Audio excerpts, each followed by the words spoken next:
all students. This is the second module of your chapter Law of Returns. In the last module we have discussed meaning of production, production function, the difference between short run and long run. And if you remember, in short run I discussed that there are two kind of factor, fixed factor and variable factor.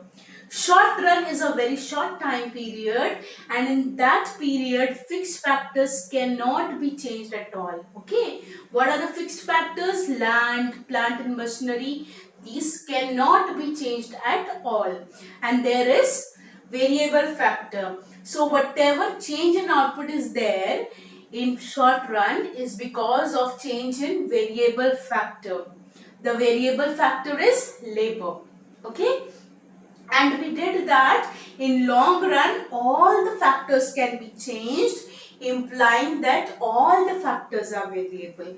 A long run time period is a huge time period, and during that we can easily change all the factors. So all the factors are variable in long run. Okay, so in short run there are two kind of factor, fixed factor and variable factor. Fixed factor, plant and machinery, land cannot be changed. Variable factor, labor can be changed. And in long run, all factors are variable. Now, in short run production function, a short run production function is a situation when only one input is variable and that one input is labor.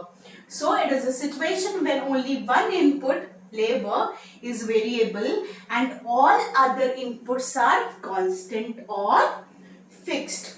Okay, so only one input, that is labor, is variable and all other inputs are fixed. Long run production is a function situation. Long run production function is a situation when all inputs used in the production can be changed simultaneously. So long run production function is a function where all factors are variable and all inputs, okay, all factors of production or all inputs can be changed simultaneously. Now, in short run production function, we are going to study the returns to a factor or law of variable proportions. Okay.